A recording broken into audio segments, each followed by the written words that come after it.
Ok, ahora sí estamos grabando. ¿Se escucha?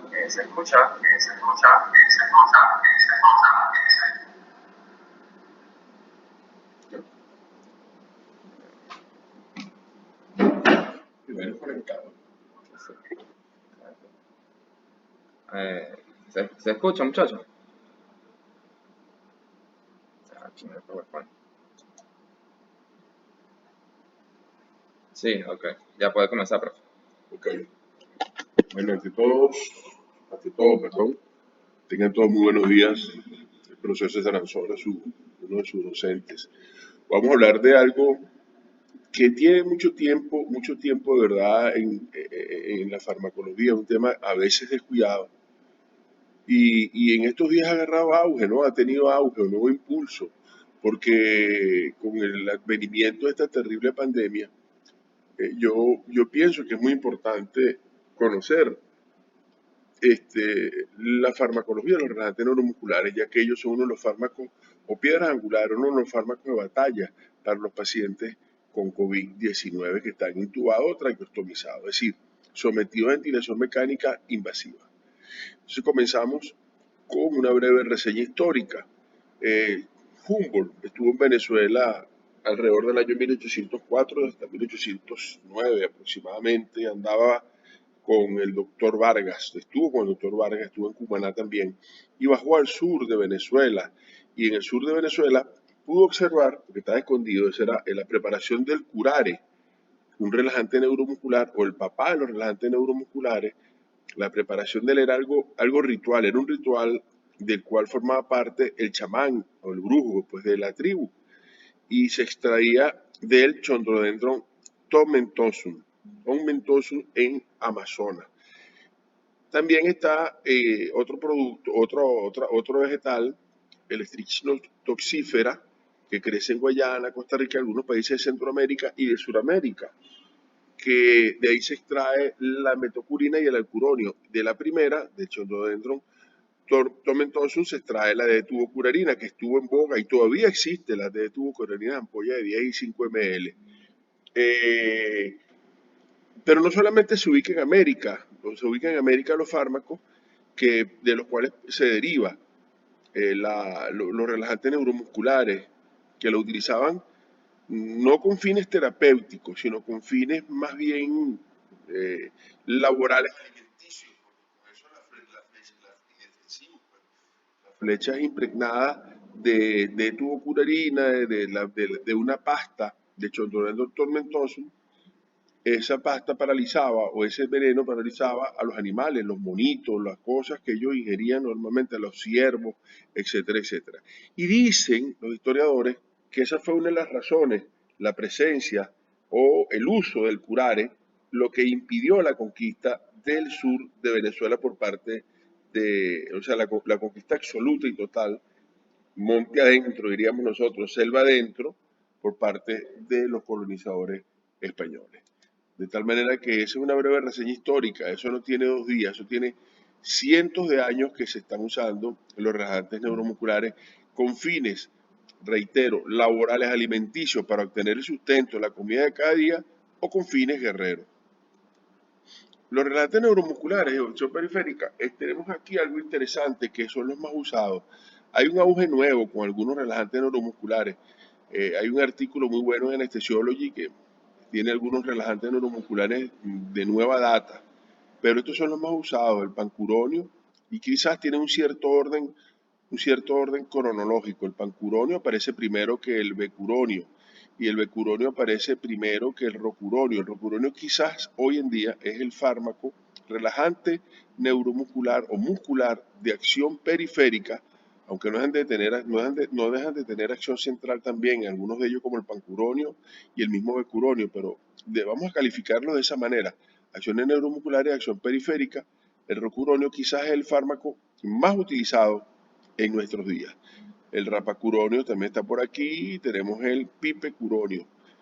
También tenemos uno que es muy famoso, que lo han querido satanizar, como yo siempre le he dicho, que lo he querido sacar del mercado, no lo han logrado, que se llama la succinilcolina, un fármaco que en mi opinión y en la de muchos anestesiólogos e intensivistas, sigue siendo un fármaco maravilloso para la intubación endotraqueal, sobre todo para la intubación de secuencia rápida o pacientes con estómago lleno que necesitan ser intubados para ser reanimados, politraumatizados por lo menos, que viene a una fiesta con el estómago lleno, etcétera, etcétera.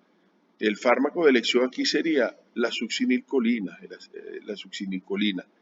Y bueno, ahí tenemos otra alternativa, pero más adelante vamos a desglosar ese tema cuando hablemos de succinilcolina. Aquí tenemos la succinilcolina, que es simplemente 2 moléculas de acetilcolina. ¿Ven? Esta es la relación estructura. Aquí podemos decir relación estructura-actividad. Podemos decir relación estructura-actividad. Ella tiene un gran parecido a la acetilcolina. Son 2 moléculas de acetilcolina unidas, ¿verdad? 2 moléculas a través de un grupo de acetato de metilo. Aquí lo dice en la leyenda de la figura. Entonces, ese parecido que tiene la acetilcolina nos va a hacer que mimetice la función de la acetilcolina, valga la redundancia, el uso de la palabra 2 veces, va a permitirnos que mimetice la acción de la acetilcolina en el receptor nicotínico de la placa motora. Va a producir una despolarización transitoria, como ya lo vamos a ver, y luego hay una parálisis absoluta que no se consigue con ningún otro relajante neuromuscular. Con ningún otro relajante neuromuscular vamos a obtener esta cualidad, una respuesta cero de los músculos que están paralizados por efecto de la acetilcolina. Aquí vemos algo de la placa motora, no sé si se pueden poner un poquito más grande. De todas maneras, aquí. Ok, aquí se puede ver, es que se congela, bueno, disculpen. Ahora sí, aquí se puede ver un poquito la estructura microscópica y el funcionamiento de la placa motora. A grosso modo, en la célula de Schwann hay una liberación del nervio motor al despolarizarse esta zona, el nervio motor, hay una liberación de un ingreso de sodio y de calcio que liberan los paqueticos o los paquetes de acetilcolina, correcto, y se unen a su receptor en el pliegue sináptico, ocasionando todo lo que nosotros conocemos una contracción muscular o la contracción muscular. Eso es, a grosso modo, el funcionamiento de nuestra placa, de la placa motora. Ok, aquí le ponemos menos porque está muy grande la cosa. El mecanismo de acción de los relajantes neuromusculares tiene mucho que ver, o sea, y todos los fármacos en general, como ustedes los han visto, tiene mucho que ver con la estructura de los receptores. Todos los fármacos están estrechamente, o sea, existe una relación directa, estrecha, no cambiable, estructura-actividad. Los fármacos relajantes neuromusculares de acción periférica, por eso lo abrevié aquí, se unen a su receptor nicotínico. El poro que está aquí, que ustedes ven, este es un poro que permite el ingreso de calcio y de sodio. Ellos se unen aquí y ocluyen ese ingreso, es decir, ocluyen la posibilidad de que ingrese sodio y calcio, evitando la despolarización, sobre todo el ingreso de calcio, ¿no?, que es crucial para la contracción muscular del músculo esquelético. El receptor nicotínico está formado por una unidad beta, 2 unidades alfa, una unidad épsilon y una unidad delta. ¿Ok? Una unidad gamma, perdón. Una unidad gamma, me disculpo. Seguimos con la succinilcolina. Yo le había dicho que la succinilcolina en 1952 la introduce Foldes, otros dicen que Stevenson, Stevenson y Foldes. Pero en realidad la succinilcolina, bueno, independientemente que ella comienza a tener un auge en el año 1952, ya veremos por qué. Una de las razones era que no tenía, en la mayoría de los pacientes, no había un efecto residual del bloqueo neuromuscular. Es decir, el paciente estaba relajado, se intubaba la tráquea, se le colocaba el anestésico inhalatorio y una vez que se metabolizaba por efecto de la pseudocolinesterosa en la placa motora, por efecto de ella cesaba el efecto y no había un efecto residual. Lo que sí acontecía, un efecto residual con la D-tubocurarina, que fue uno de los, quizás el primer relajante, y el alcuronio, de los primeros relajantes introducidos en la práctica médica alrededor de los años 40, finales o mediados de los años 40. Y sí había ese efecto residual y por ende se asociaba a una mayor mortalidad. Es decir, en los pacientes que se usaban relajantes neuromusculares había una mortalidad mayor que en los pacientes que eran intervenidos quirúrgicamente y no se usaba el relajante neuromuscular.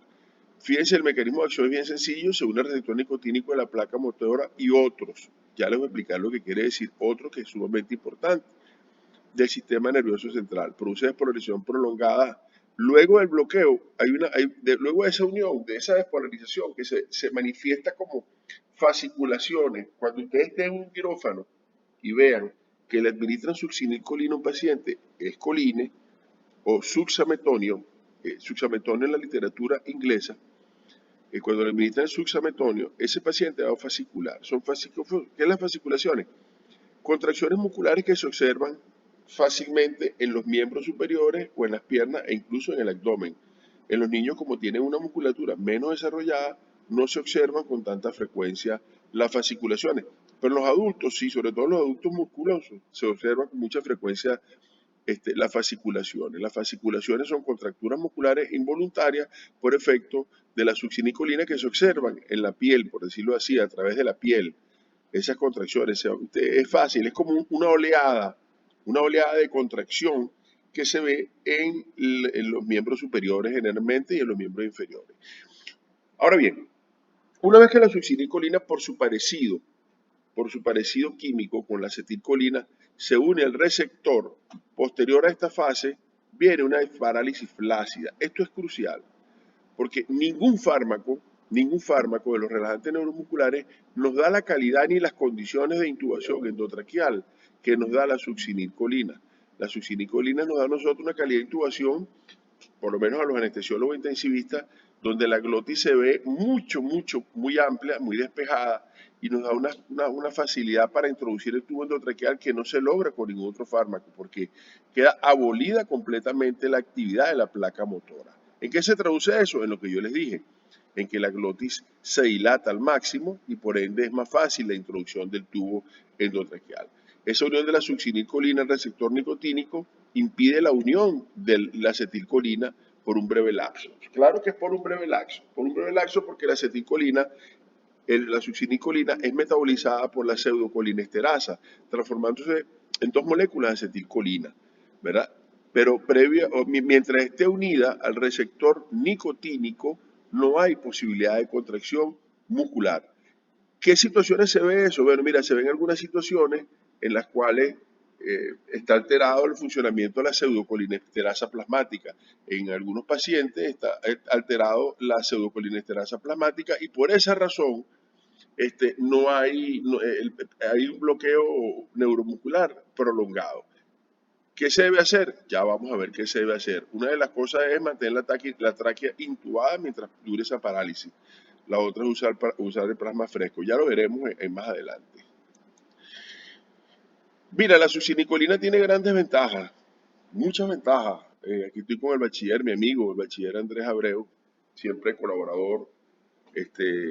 Andrés, mira, y a ustedes, todos los que me escuchan, o los que estén aquí, los que vayan a escuchar esta grabación luego, siempre respetuoso saludo para ustedes, pero bueno, los que vayan a escuchar esta grabación luego, no se dejen engañar por ahí cuando dicen, no, que la succinicolina tiene unas grandes ventajas, se absorbe por vía intramuscular. ¿Es interesante esto? Claro que es interesante. Un paciente que llegue en una situación donde no le puedan canular rápidamente una vía endovenosa, mientras se está oxigenando, ustedes pueden administrar la succinicolina a 1 o 2 miligramos, a 2 miligramos intramuscularmente y tiene una rápida absorción y una breve duración, lo que nos permite, al cabo de 3 minutos, intubar la tráquea del paciente. Es decir, se absorbe vía intramuscular. ¿Cuáles fármacos? Porque no todos los relajantes se absorben vía intramuscular. De los fármacos que se absorben vía intramuscular, solamente hay dos, la succinicolina y el rocuronio. Y de ellos el que mejor se absorbe sigue siendo la succinicolina. Hay que tener cuidado, ya lo decía, me lo mencionaba anteriormente de manera muy somera, con los pacientes con pseudocolinesterasa o deficiencia de colinesterasa, porque tiene un bloqueo persistente. El tiempo de eliminación es 47 segundos. Ustedes podrán decirse, Oye, pero 47 segundos es tan poquito para intubar la tráquea. Tú intubas una tráquea en un paciente, tardas alrededor de, mientras hace la laringoscopia directa, etcétera, etcétera, si tardas 10 segundos o 20, si tardas 20 segundos es mucho. Tienes todavía 27 segundos de gracia, por decirlo así, antes que comience la actividad ventilatoria en el paciente. Es decir, antes que se elimine el fármaco, la mitad del fármaco, y permita y se observe actividad. ¿Cuáles son los primeros músculos que se activan? Los más grandes. Los primeros músculos que se activan en los pacientes, en el caso que se esté revirtiendo el efecto de la colinesterasa, es el diafragma, que es responsable del 85% de la ventilación. Tiene metabolitos poco activos y tiene una eliminación renal y biliar. Pero lo crucial aquí es la actividad de la pseudocolinesterasa. Sin pseudocolinesterasa se nos trastorna el metabolismo y la eliminación renal y biliar. Ahí es crucial la colinesterasa plasmática. Aquí yo les hablaba que fíjense, pues, se tiene algunos efectos sistémicos de manera directa o indirecta, cuando yo les decía, y otros receptores al principio. Tiene algunos efectos sistémicos cardiovasculares. En el sistema cardiovascular, sí, puede producir arritmias de tipo bloqueo cardíaco, extracístoles ventriculares, múltiples tipos de arritmias. Fíjense bien, produce bradicardia sinusal. El mecanismo es autónomo, estimula las vías parasimpáticas uniéndose con los receptores preganglionares del sistema nervioso simpático. Es más frecuente en niños porque esta población es muy vagotónica, es decir, ellos reaccionan, el adulto reacciona de manera quizás ante una noxa, ante una agresión, como la intubación de la tráquea o el dolor, reaccionan con taquicardia. Los niños van a reaccionar con mucha frecuencia, más bien con bradicardia. Los niños son hasta los 12 años muy vagotónicos. No es que el sistema nervioso simpático esté inmaduro, no, eso es falso. Ni que el sistema no, sino que tienen, por alguna razón, los niños son más vagotónicos, responden, tienen un tono vagal elevado, más que un tono simpático. De tal manera que al ser usada la acetilcolina es muy frecuente encontrar bradicardia sinusal. Nosotros en la práctica anestésica o anestesiológica utilizábamos con frecuencia la medicación, no se dice premedicación, ojo con eso.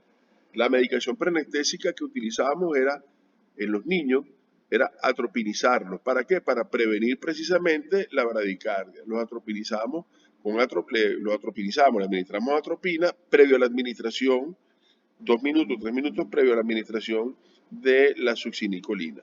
¿Ok? También se pueden observar arritmias ventriculares. Eso se relaciona con el aumento de las catecolaminas y disminución de la. Esto es sobre. Fíjense bien, esto tiene que ver directamente ya con el tono simpático y con un estímulo de la membrana del miocito. También el ritmo nodal, el ritmo de la unión, eso también es debido al estímulo muscarínico no sinoauricular. El nodo sinoauricular se encuentra en la salida o en la llegada, por decirlo así, de la vena cava superior, donde está la vena cava superior, en la aurícula derecha, y ahí hay receptores muscarínicos. Esos receptores muscarínicos, al ser estimulados, disminuyen la frecuencia de carga del nódulo de K-flat, disminuyendo la frecuencia cardíaca. Es por estímulo muscarínico. ¿Ok? El metabolismo tiene que ver con el número de ibucaína. La ibucaína es un anestésico local de poco uso clínico. Poco uso clínico. ¿Qué nos da a nosotros el número de ibucaína? De manera muy somera. El número de ibucaína nos va a decir a nosotros la actividad que tiene la pseudocolinesterasa plasmática. ¿Ok?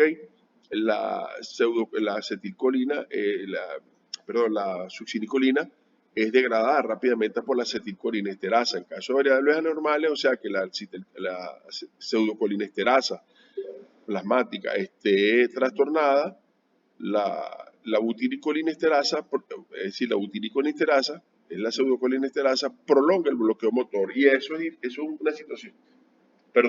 una situación delicada. Porque ahí caeríamos nosotros lo que llamamos un bloqueo de fase 2, que lo que duraba un minuto, porque el paciente ya al minuto comienza a ventilar cuando se usa succinicolina. Pasaremos un bloqueo dual o de fase 2, un bloqueo prolongado, aunque el bloqueo dual se da con dosis repetidas de succinicolina antes que el paciente comience a ventilar. Pero ahí nos trastornaríamos toda la situación clínica del paciente. Y es un paciente que va para ventilación mecánica por un rato y tenemos que buscar plasma fresco para que le demos pseudocolinesterasa o butiricolinesterasa, ¿verdad? Para que logre metabolizar esa esa succinicolina que se encuentra en la placa motora. Repito, si el paciente tiene una pseudocolinesterasa alterada y se le administra succinicolina, porque no lo sabemos, el paciente llegó por una emergencia, qué sé yo, llegó por alguna circunstancia y se necesita intubar y se intuba y tiene una pseudocolinesterasa, no butiricolinesterasa alterada, el bloqueo motor, la parálisis, si te pueden decir así, bloqueo motor o parálisis del músculo esquelético se prolonga. Y eso es igual a tubo endotraqueal, a ventilación mecánica por un rato, por lo menos por 4 horas, a veces hasta 8, y la administración de sulfato de protopan. Yo no lo he visto la primera vez que en Venezuela el sulfato de protopan, no lo he visto, pero existe. Es bueno que ustedes sepan, sulfato de protopan, plasma y el plasma fresco,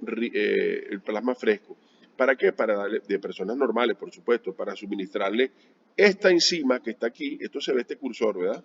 Ok, esta enzima que está aquí, la butiricolinesterasa, dársela y lograr la hidrólisis o que hidrolice la succinicolina que se encuentra. Ah, ok, eso, ok.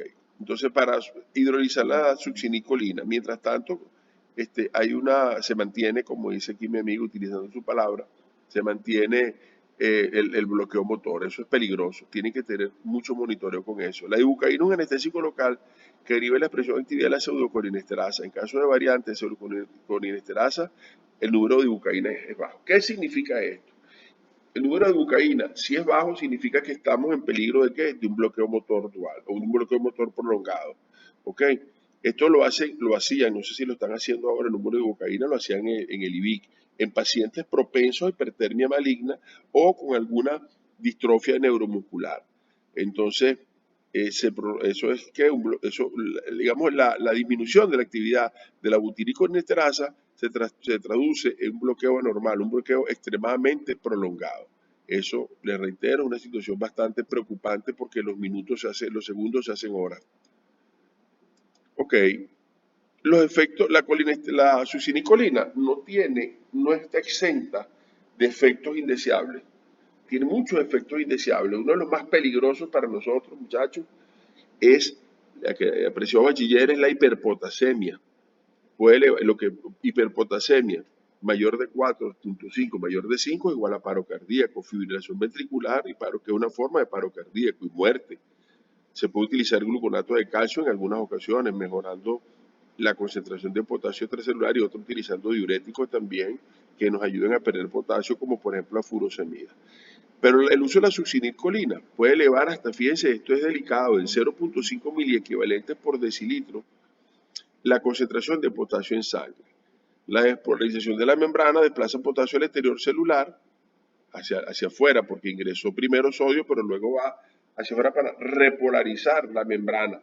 O sea, porque con un exceso de carga positiva, ahora sale el potasio, que es también una carga positiva, del intracelular, donde es más abundante, al extracelular, aumentando hasta el 0.5 miliequivalentes por decilitro. ¿Cuáles son los pacientes vulnerables a hiperpotasemia?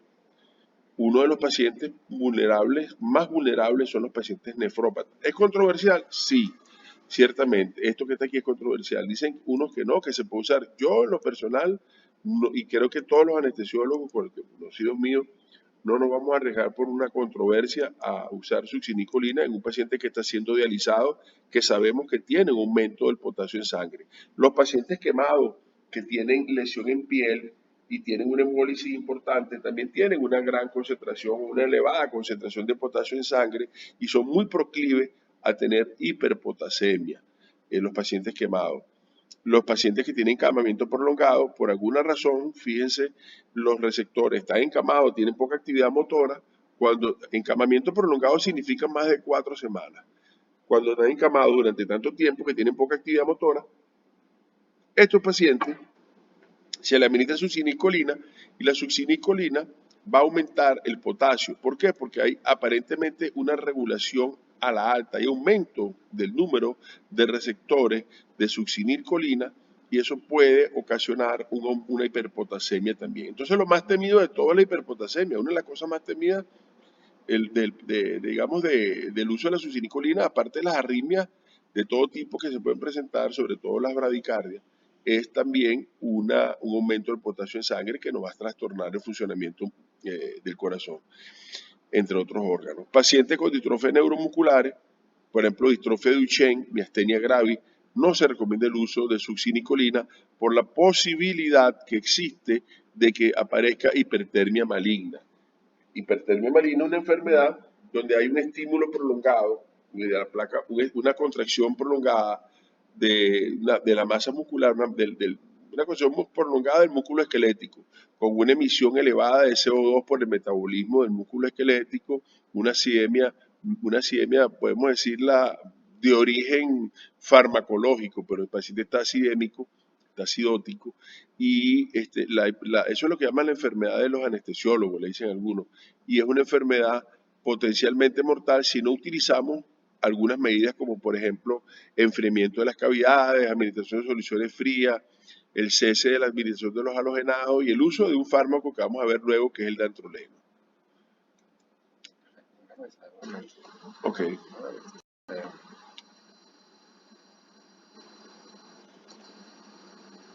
¿Sí está?